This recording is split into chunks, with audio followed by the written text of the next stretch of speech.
In this episode, we discuss the public reaction to the shooting of the United Healthcare CEO and also the alleged shooter and the parasitic healthcare system that it seems to have at least played a role in leading to the shooting, and also, let's say, the mixed public reaction to it. And later on, we'll weigh in on the new gender policy that was recently adopted by the LPGA and the USGA and figure out if that's something, if they're something moving in the right direction or something that may be creating something, a lot of unintended consequences.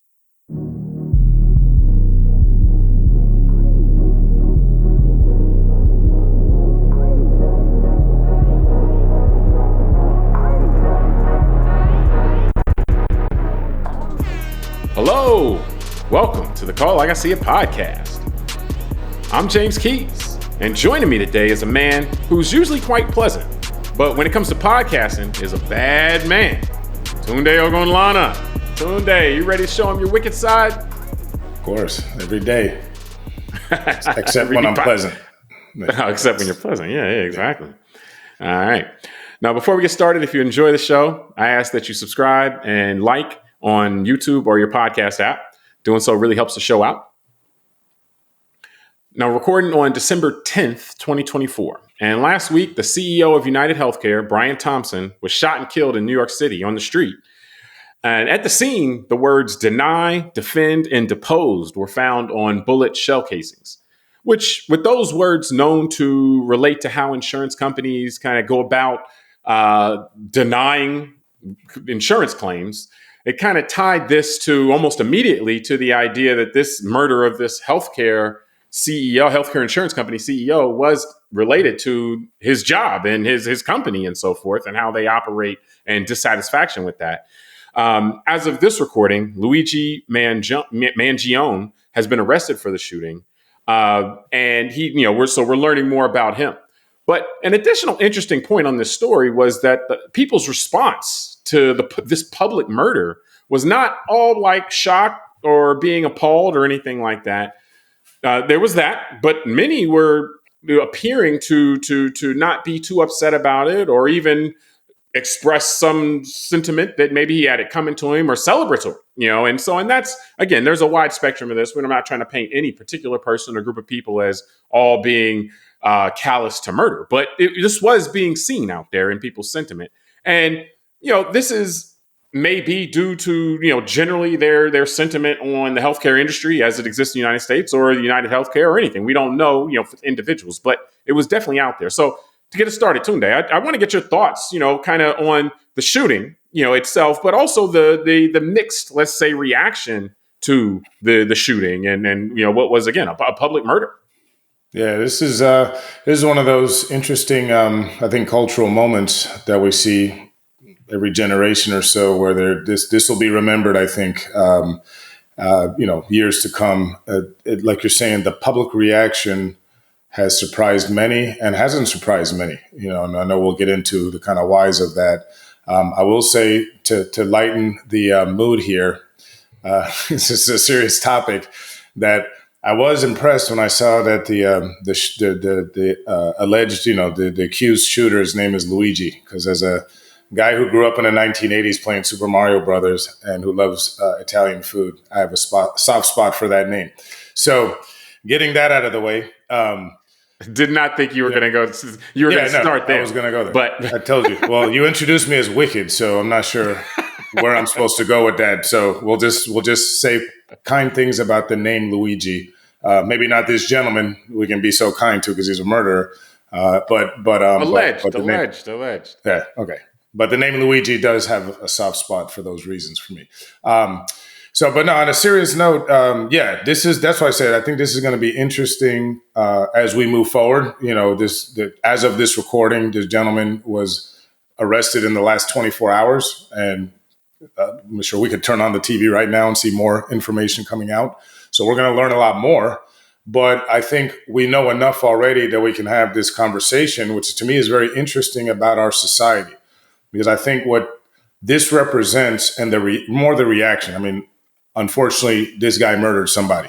And the healthcare CEO, no matter what they think of him, he was a husband, he was a father. So I think, we need to recognize that this is serious in that way. and unfortunate that a life was lost. But that's what I mean. The reaction of the public is something that I think we should all take notice of, because this doesn't seem like a normal reaction that we would see otherwise if someone gunned someone down in a busy street with a silencer looking like, assassination style. So, yeah, that's why I think that this is going to bring up some interesting conversations about healthcare, the role of healthcare in our society, the role of government as relates to healthcare and the people, the role of profit, the role of capitalism, the role of AI. All these things that have been swimming around are cultural conversations. This event seems to have kind of captured it all in one. So for that, I think we're going to have some interesting conversations as a culture going forward. No, I agree. And I mean, to me, I think you start with the reaction. I mean, the shooting, like, again, this guy is a human being, is, you said probably a father, things like that. So you don't want to, or from my standpoint, like where I come from, I don't look at it's good that that something happened to this person. One, because that's not the type of society that I think we're trying to build here. And two, because the system is much bigger than this guy. So if you're trying to take a shot at the healthcare system, going and taking this guy out, there's just going to be the next guy to come in. Oh, yeah, you want this guy's $50 million salary or pay package? Sure, somebody else will take that and continue. The wheels are going to keep turning right on. So it's very ineffective as well. It's not, if you take this guy out, it's not like, oh, well, healthcare industry is going to get their act together and start treating people more fairly. No, that's not going to happen anyway. So the idea that, he had it coming and so forth like that, I don't think he had this coming. Like we should have discussions about, the way that the healthcare industry extracts so much value from, like monetarily, and provides so little value. Like, why does an industry like that make so much money for just moving money around? We should really be asking those questions. But that this guy gets to the point where he's going to take somebody's life because of it, that the public, by and large, if you're looking at a cross section of the public, is there are some people that are okay with that, or that, are kind of like, it's kind of, again, had it coming, had that sentiment.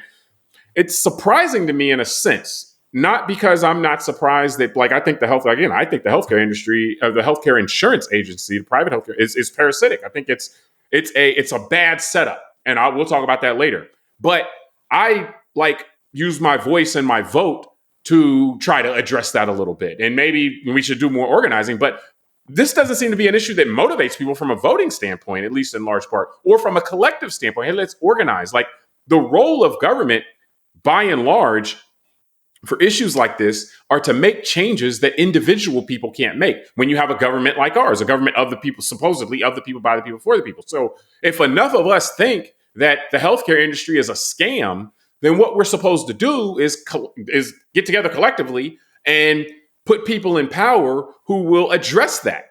Whereas it seems to me that many people might think that this is a scam, but either are so easily distracted with culture war stuff or anything like that, or it's just not a big enough priority for them that they're willing to even look at that. Like, politicians, the way politicians don't even really talk about this that much, because they don't think it's going to move people in a way that is going to, like, the politicians who would stand up for you on this, like the Bernie Sanderses of the world, like, he talks about it. It's not like you got a bunch of people following him, because anytime anybody follows him on that, the blowback is so swift that, at that point, we don't hate the health insurers that much, so it's really misplaced to me. Like, it's like people just kind of want to, I guess it's people want to be this is an emotional reaction, like, hey, yeah, screw them or screw that or whatever, but they don't want to do anything about it. They're fine getting abused. But with the abuser gets popped upside the head, they're happy about it. And I'm like, well, yo, why don't we stop being abused? We have the tool to do that if we choose to use it.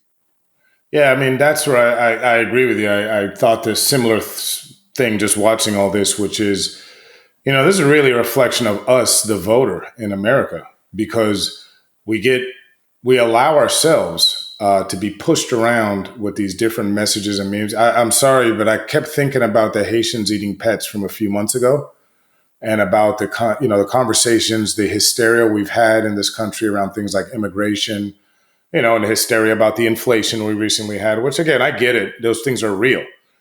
But think about how much that dominated the headlines, the news, the way people have arguments in their families about these topics.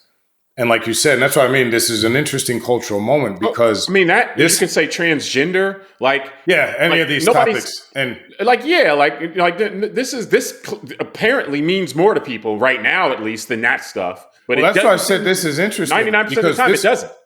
Yeah, because this one incident has brought out all of this emotion, and rightfully so. All the people writing on the social media about their experiences, negative experiences with the healthcare carriers. We've had the regular, I would say, kind of negative influencers online who try and make this into a political thing, and it's just this group of people that do this, partisan thing. Partisan. And what happens is, for the first time that I've seen in a long time, their own fans, the people who are generally fans of these commentators, have been attacking the commentators now because they're saying, no, this isn't partisan. Everybody's feeling this healthcare thing and it sucks. So that's, to me, I started thinking about that too in recent days. It's interesting. No one's going and storming the Capitol over healthcare. They're not doing these emotional reactions over something. And the sad part is again, this is on us Americans. We allow it because I thought about this, James. I was thinking about all this because I first started thinking about the Haitians eating pets and how effective that was. And that we don't have the same kind of ability to message a narrative about, getting better health insurance. You're getting all these people motivated by the health insurance companies. Yeah, all of y'all. Getting people motivated motivated that quickly, like how quickly people believe that Haitians eat pets. And so I was thinking about how we don't talk about the aftermath too. We just had an election literally 1 month and 5 days ago. We're December 10th today. And I just thought about it after I thought about the Haitians and pets. No one's talking about that town apparently in Aurora, Colorado, that was being taken over by illegal aliens, the apartment bill. All of a sudden, all that goes away. It's not on the cable news anymore. I don't see it online anymore. And that's what I mean. We as Americans, as the public, need to do a better job of not allowing ourselves emotionally to get kind of pushed in all these off-ramps all the time, so we can stay focused on things that really matter long-term that we all seem to collectively agree on. Also that we all seemingly care about. Again, I don't even think, and I know our examples in this instance were more partisan, but I don't think it's a partisan issue. I think that whatever party you in, and you talk about this sometimes, it could be Israel parties. And Gaza, could be climate change. You're right. But what I was going to say is we need, if people who are in either party, we need them to get to support better politicians in their own party. There's no reason why, and it shouldn't be that one party's to try to make healthcare better for people, and the other is trying to make it more profitable for companies. That's not a reality that we're forced on.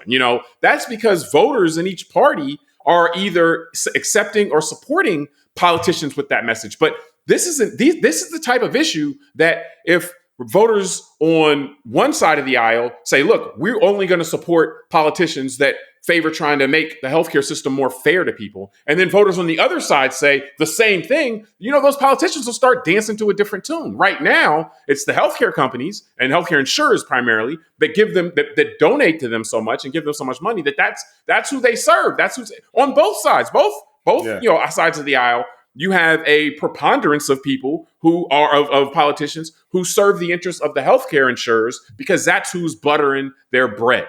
And so, again, I just thought that people didn't care about it that much because they were they were more worried about all these other things. And now seeing, now everybody cares about this issue for a while. I'm just surprised. I guess I'm calling, saying that a lot of the people that are upset right now are full of shit.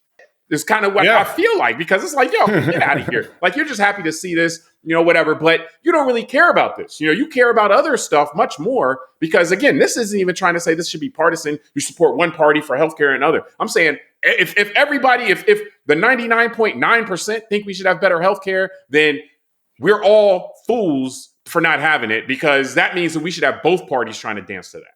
Yeah, and I agree. And I think that it's evident in when you look at, number one, because I want to get into what we're talking about the people, all of us, American citizens who vote and put these people in power. And then we can talk about the system itself. And so I agree with you because I feel like messaging is so important. And again, we're fresh off of a presidential election. And I remember 2-3 weeks after the election, seeing kind of the different way that people responded to polls and all that.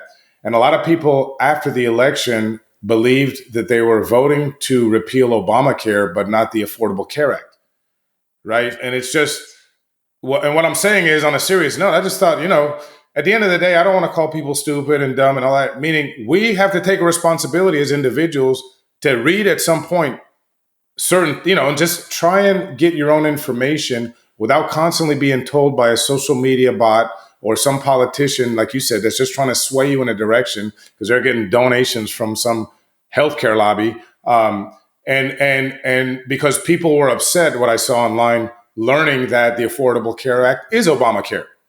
Yeah. So to your point, it's not an issue of intelligence. You don't have to say they're smart or dumb. They're just dupes. Correct. That's what I mean. You can be smart and get duped. You can be dumb and get duped, but they're just dupes. And they're most likely going to go and continue supporting the politicians that duped them. And that's what I'm saying, to your point. Like, so to them, worrying about a young man swimming in a swim meet with a bunch of girls in a high school, which, I mean, that does deserve. We're going to talk about that next. Yeah, that does deserve a conversation. But seeing the reaction to the killing of this CEO from United Healthcare does tell us that there's a lot going on of unhappiness below the surface in the American culture, but we're just not addressing it. We're leaking out our emotion like a pressure valve into these other areas that are traditionally what we all have learned about kind of human societies in history: divide and conquer, right? Like you're saying, the oligarch class does not want us to deal with healthcare because there's a lot of friggin' money being made. And and I want to talk about the system. A small group of people, like you said it very well, someone else is going to get this guy's $50 million pay package. And unfortunately, you know what they're going to do? They're not going to go into United Healthcare and say, how can we help people get better? How can we get better and lower our denial of claims and help patients and all that? No, they're going to hire a security firm and pay them $1 million a year to have 2 retired Navy SEALs walking with the guy every day and make sure he doesn't get shot. That's exactly what they're going to do.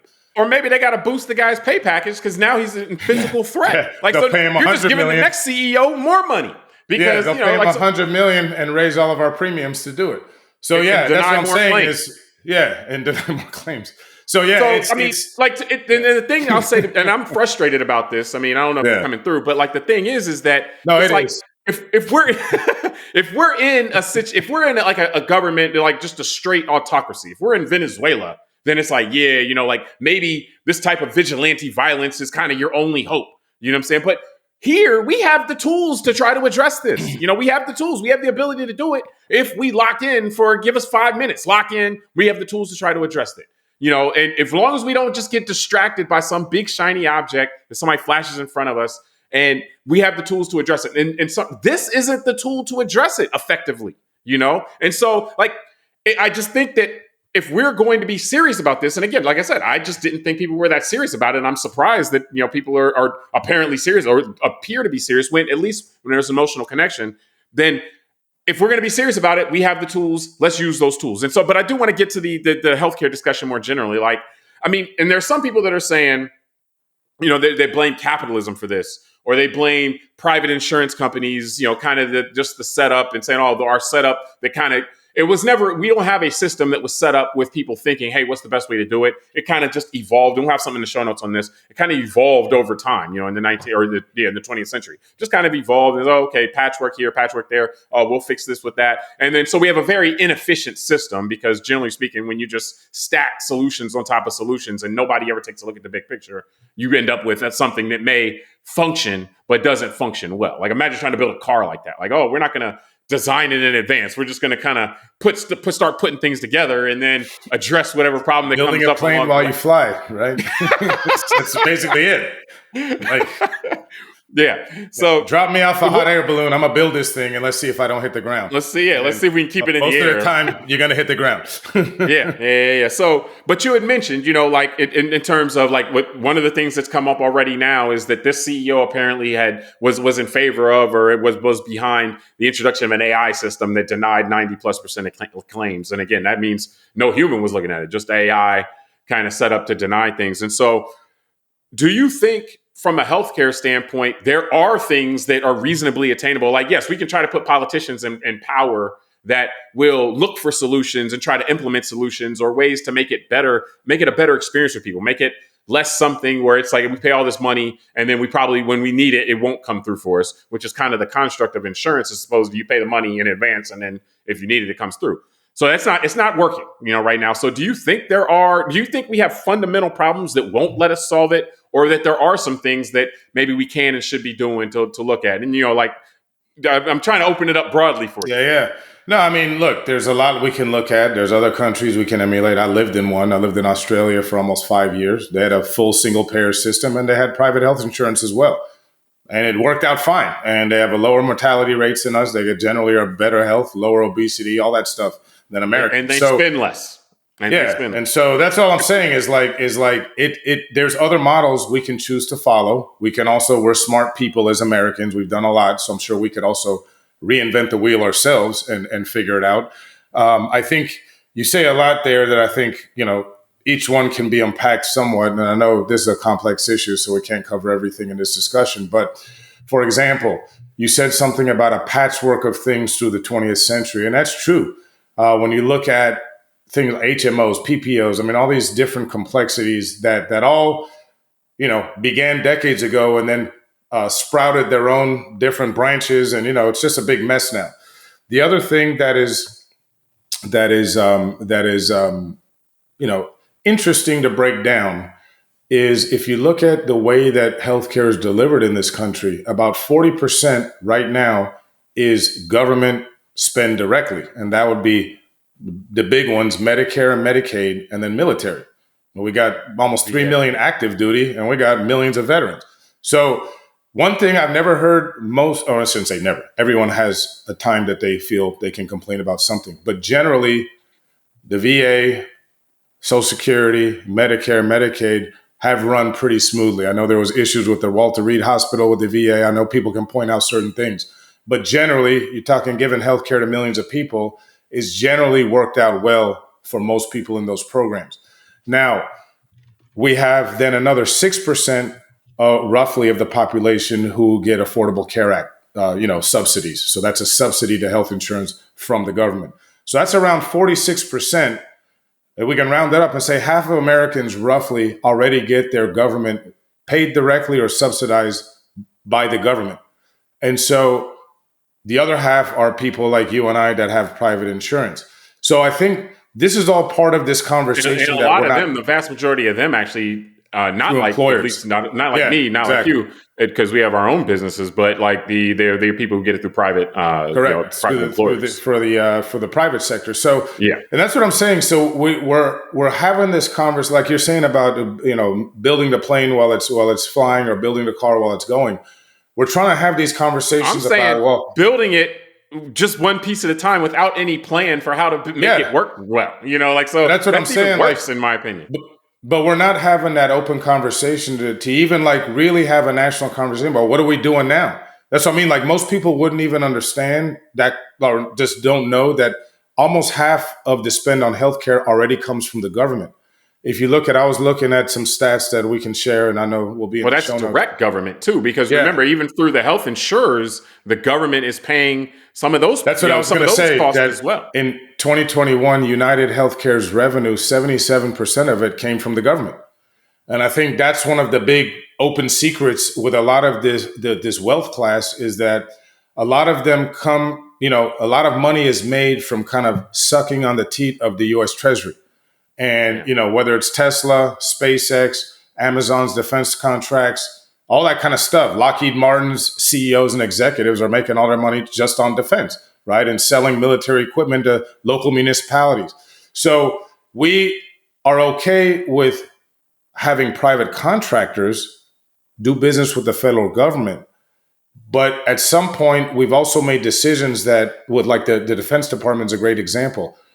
The Defense Department is still run by civilians, elected officials, things like that contract out with military defense contractors to produce planes and weapons and tanks. And then they pay them directly. So you're not in favor of, let's create a defense insurance company that the government pays the defense insurance company. They take 20% off the top, and then those people pay Boeing or Lockheed Martin or whatever. You don't want to do that? That's the healthcare insurance model. Yeah. So, because think about it too. Well, let me just finish this here. At least in defense, they have to do what's called the RFP, right? They have to bid for a contract, but there's no like bidding process in this health insurance stuff. They just charge the federal government, and the federal government pays it. So it's not the same as other. And then they lobby the federal government to make sure that the government doesn't do. That's what I'm saying. It's not doesn't use their purchasing power to lower the amount of the payment. Yeah, well, that's what I mean. They have a special relationship with the government. I think it's by design that there has been no conversation about this, because there's no way to defend the current setup. And I made that joke about the defense insurer, because there's just no way to when you have these. First, you got to look at, okay, what are the parties here? You have the insured, or the person who's receiving treatment, so to speak. You have the healthcare provider. So that's the doctor or the hospital or whatever. So that's a direct interaction, right? And so, but what we've done is we've put in the middle somebody to take the money from the person who's getting service and then give that money to the person who's providing service. So there's this intermediary. That's the health insurer, right? Well, it's one thing if that person's taking, okay, yeah, we're doing this money, we're moving money from here to there, we're pooling this money and then putting in, we're going to do that. It's one thing if they're taking, 1, 2, 3, 4% off the top. I think Medicare historically operates with like a 3% overhead for doing that type of thing, taking your Medicare taxes and then paying providers, with money that it's pooling there. So they take about a 3%, to kind of pay all the staff and all that kind of stuff.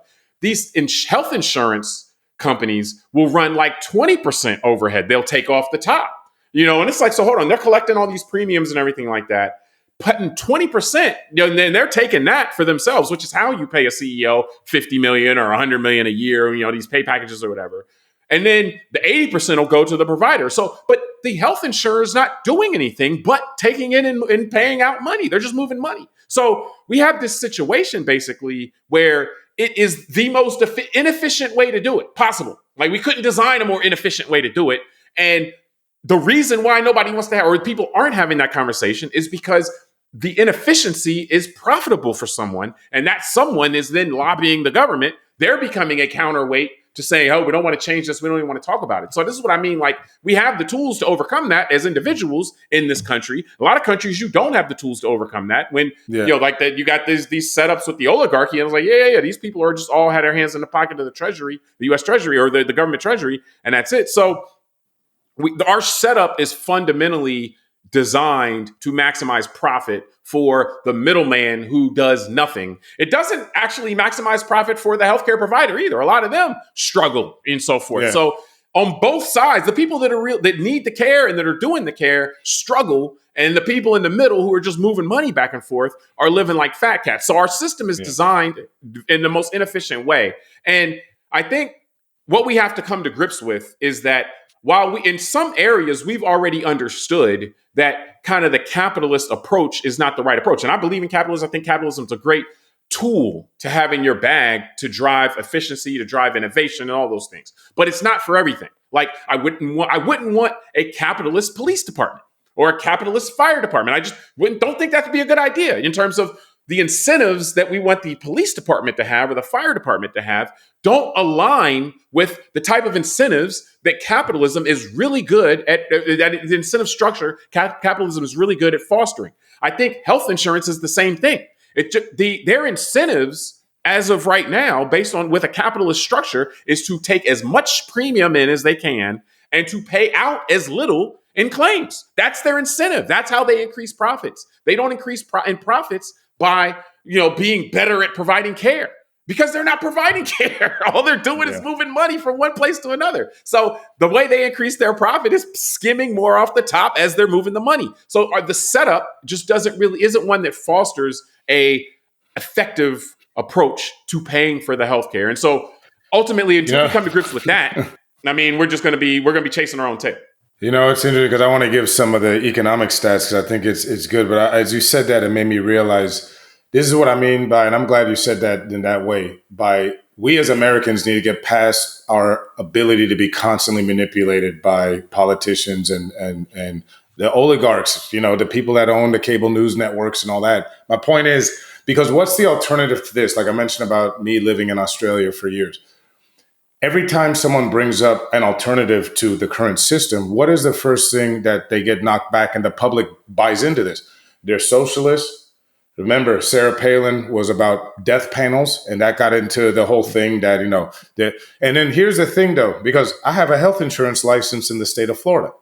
Prior to the Affordable Care Act, I remember learning when I took my exam that an insurance company could just totally kick you off of coverage once they've spent $1 million on your care.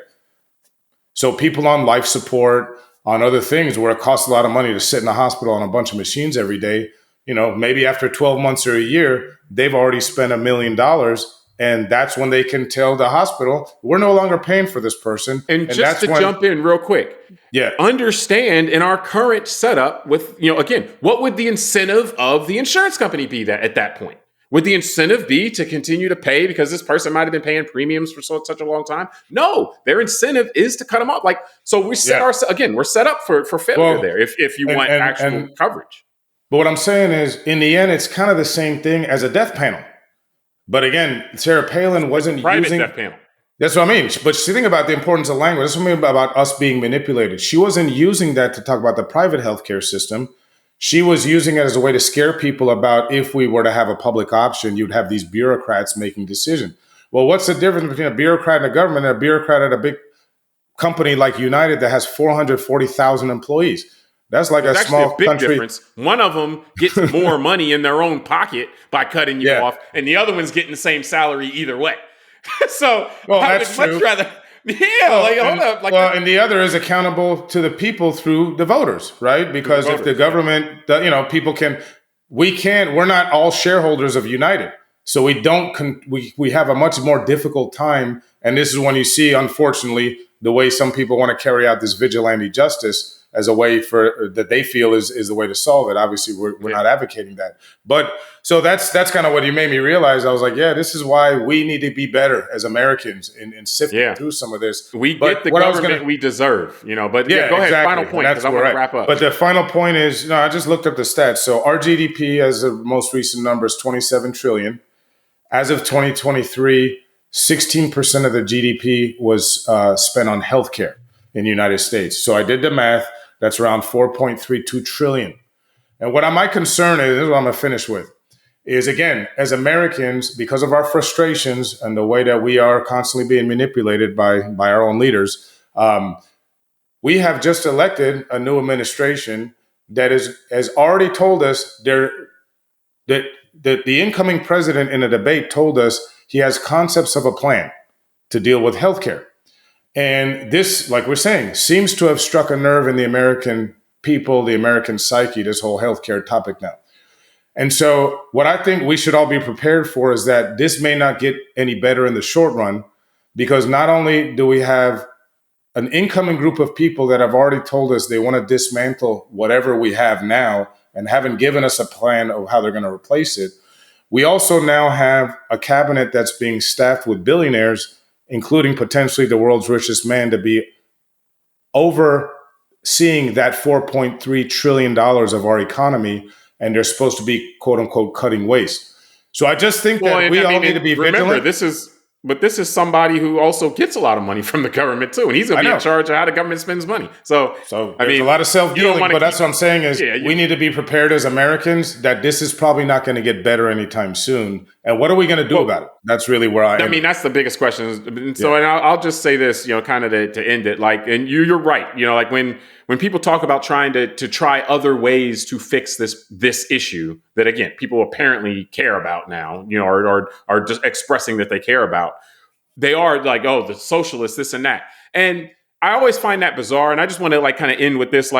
If someone says that they're going to they're going to repave roads or fix the roads, do you ever hear a socialist outcry? What is a socialist? They're trying to fix the roads. They're trying to build new bridges or, whatever. No, we don't hear that. Oh, we're going to fund the police departments. No, socialists. Oh, no, we don't hear the socialists thrown out if somebody says they want to fund the police departments or anything like that. Nobody looks at the people who are saying defund the police, which, for the record, I don't think defund the police was a legit good idea. But in any event, nobody looks at the defund police people and say, oh, yeah, those are free market people, or, those are anti-socialists. They're capitalists. Again, it's all to the manipulation. socialists, we do things collectively sometimes when we think that's the best way to do it, roads or police or anything like that. And then we do things using market and capitalist principles when we think that's the best way to do it, like cars or computers and stuff like that. Like, these are tools for us to use. And if we don't understand that, if we just think, if I can just throw out a word and then all of a sudden you're against whatever somebody's talking about, then you're one of the dupes. You're one of the ones that you're the mark. I mean, people are looking at you like, oh yeah, anything we want to do, I can self-deal. And if that person asks any questions, I'll just throw out this word and you're like Pavlov's dog, like, oh yeah, I'll throw out that word. And this person is just like, oh yeah, screw that, and so to speak. So, I mean, we the people have to do better because again, you get the democracy and in a democracy, you get the government you deserve, And so if we just respond to buzzwords and that's it, then yeah, we're going to be as a group, because, we're only as strong as our weakest links. As a group, we're going to be the ones chasing our tail while these guys are running to the bank. And then this vigilante stuff, again, there's going to be another guy. There's 10 guys waiting to take that job. So it doesn't do anything. So, but don't forget, James, Haitians eating pets feels good. So that's. Yeah. I mean, I'm sure that'll fix the healthcare stuff. All this healthcare stuff's boring. I'd just rather just talk about, the other tribe being worse than mine. It's boring until somebody gets shot, apparently. So, but no, I mean, it's exactly. But Leo, let's wrap the show from there. We appreciate everybody for joining us on this episode of Call Like I See It. Subscribe to the podcast. Check out the second part also. And yeah, subscribe. I'm James. I'm Tunde. And we'll talk to you soon.